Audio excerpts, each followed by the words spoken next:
I'm Steve Meehan with the Kent Pilot, and we are joined today by Kent County Commissioner President Tom Mason. Mason, welcome.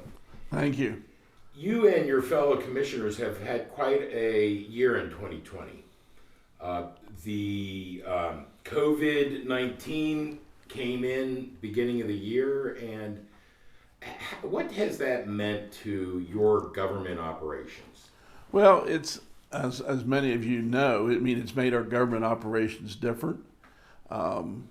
We're not allowing people into like our commissioners meeting in a personal basis. Now some of our staff does come in if there's a report or something, and we have started to now allow news media back in.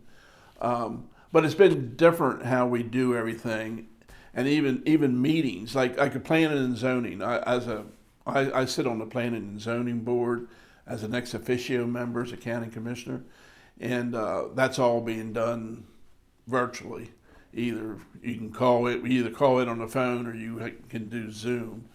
Well, it's not Zoom. We call it. It's a different. But it's a virtual. It's a virtual thing. Yes, which makes it different. I think it's functioned. I think the jobs have been getting done, but it's kind of limited our contact with the citizens and with the people, which is never a good thing, because we want to hear from the citizens in the county if they've got a problem or something that some concern they have, which we still can. Like at our commissioners meeting, there's a public comment period at the end where anyone can call in. We give the phone number at the beginning, and we have people call in asking questions or say some concern they have. But I think everybody has to realize this year's been different. And as we go into the new year, I don't think this is all going to change as quickly as we might like to see it change, but it will change. Well, and hopefully you'll get more effective using the technology. That's true. And I think we have become more effective as time has gone on. We have a good staff, that we have a good IT department that is able to keep things working. I'm not a technology person to know which button to push and whether it's on my own computer at home. That's not how I'm inclined. But I think we've been making it work. Also, I believe that the county commissioners have demonstrated a real proactive effort.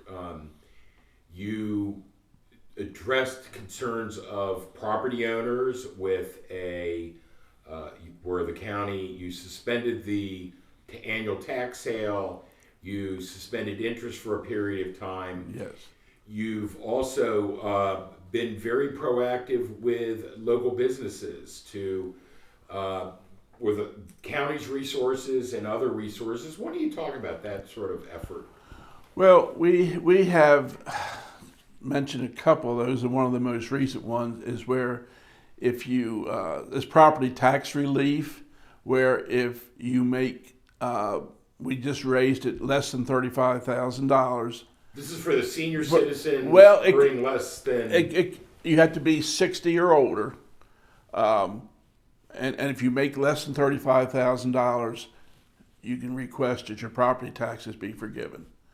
And I'll be honest with you, that program has been there for, I don't know, I think maybe 2010, and it started out at 25,000. Then I think in 17 it was raised to 30, and then we just felt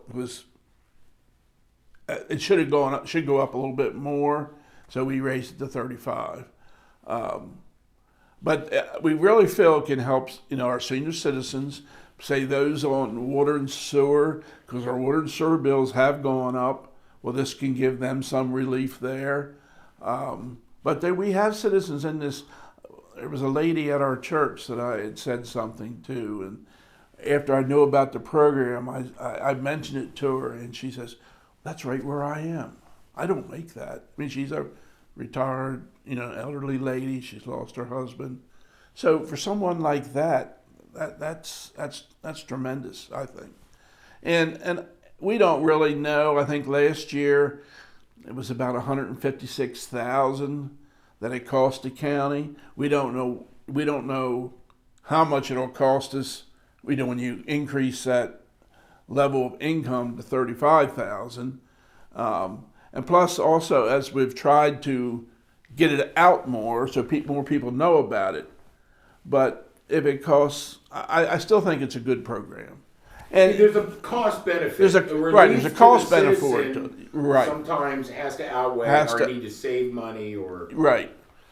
And that's sort of like we just had we gave all the county employees a bonus, a $2,800 bonus.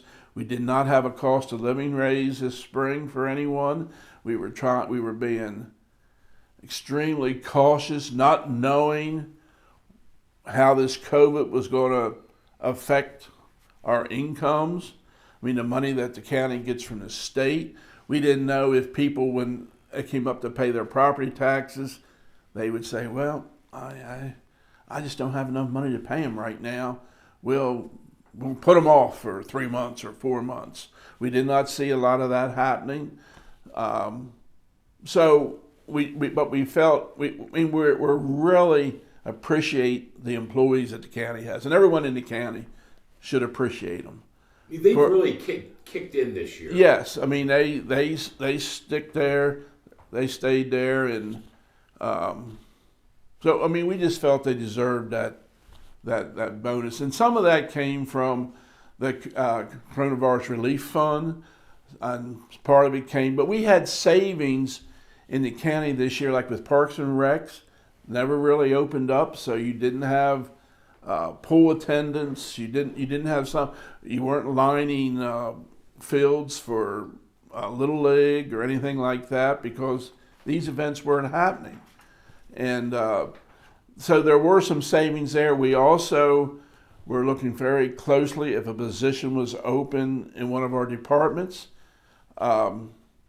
that we didn't fill it unless it was absolutely essential.